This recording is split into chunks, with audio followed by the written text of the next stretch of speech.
heart of Umuohia, where stories traveled faster than the wind, Nkem and Obina's kitchen wasn't just a restaurant, it was a landmark. Nkem and her husband Obina were the image of marital bliss.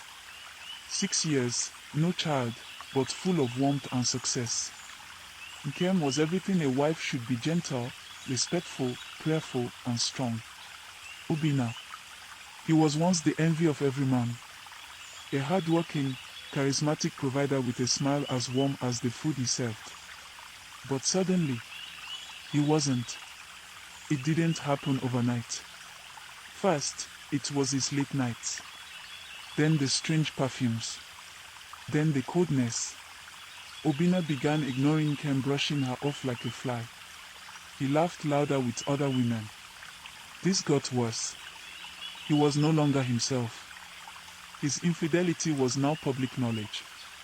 He stayed longer at Amora's compound, his cousin, the one who once lived with them. The one Nkem never fully trusted. She had returned to the village recently and Obina was suddenly always at her compound.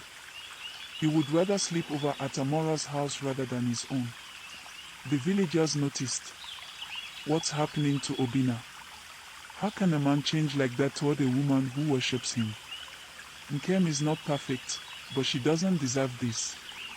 They whispered it at the palm wine stalls, at the well, after evening prayers. Obina was not himself. Nkem tried everything: silent treatment, sweet gestures, fasting. Nothing worked. Then one night, she found a strange red bead under their bed. Obina had begun wearing a bracelet he claimed was just protection from village spirits. But Nkem's spirit told her something deeper was at play. His smile no longer reached his eyes. He laughed in his sleep. He muttered strange things. He sometimes looked at her like she was a stranger. Nkem stared into the fire one night and whispered to herself, "This is not ordinary." She needed answers. She knew she had to do something. She left the next morning quietly, before dawn. She told no one where she was going. The restaurant was closed. The village assumed she went to pray or visit her mother, who was a known medicinal herbalist in neighboring village. She walked day and night, looking for a sign or an answer, but could not find any.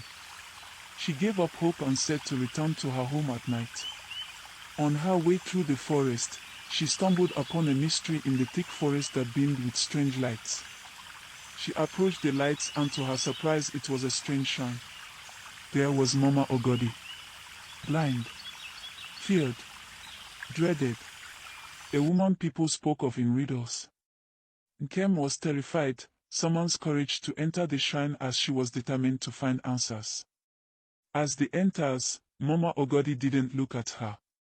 She simply sniffed the air and said, "The one who ties others in secret often forgets how tightly they knotted the rope." Nkem froze. But Mama Ogodi said no more. Instead, she walked to a stool, sat, and began speaking in riddles. "A flame, once fed, will burn until it finds flesh. You fed it. But now you cannot quench it. The one you tried to wake now wanders deeper than you planned. You are here for rescue. I will give you the rope." Nkem listened, unsure what it meant. But then Mama Ogodi gave her a final instruction. "Go back. Reopen your pot. Spread a lie loud enough to shake the trees. Say, the one who cursed your husband will go mad in 7 days unless they confess in public. The fire will draw its owner." When Nkem returned to Umuohia, she reopened the restaurant. But the glow was gone. The firewood cracked, but the crowd never returned in full. The food was still rich, but the laughter didn't stick.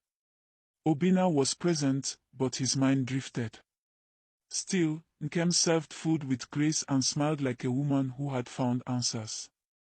Then came the whispers. She whispered to a drunk who had just come for hot pepper soup. Nkem said a prophetess told her the person who cursed her husband must confess in 7 days or run mad. The story spread like loose ash across the village. And every whisper narrowed in on one name. Amora. She had motive. She had access. She had always watched Obinna strangely. Even Obinna had grown distant from her since Nkem's return. But then the villagers asked the question that made everyone pause. Why would Amora curse her only living relative? What would she gain from destroying the one family she had left? The suspicion was heavy. But the logic? Weak. Still, the clock ticked. The 5 in the market square. The market was alive. Children ran through stalls. Women haggled over tomatoes. The sun burned quietly. Then it happened. A mysterious-looking woman stormed into the square barefoot, sweating, wrapper loose, shaking like lightning had struck her spine. She fell to her knees. It was me. I cursed him. I did it. I didn't mean for it to go this far. Forgive me. Silence. All movement stopped. Someone dropped a basin. Another clutched her chest. Obinna stood.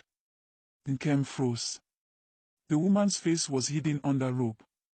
Slowly, she lifted her head. Everyone was totally shocked. But even more shocking than her identity was the recognition on everyone's face. Gasps. Murmurs. It can't be. They would have never guessed. No one saw it coming. Nkem stared blankly, but her knuckles gripped her serving spoon like it was a blade.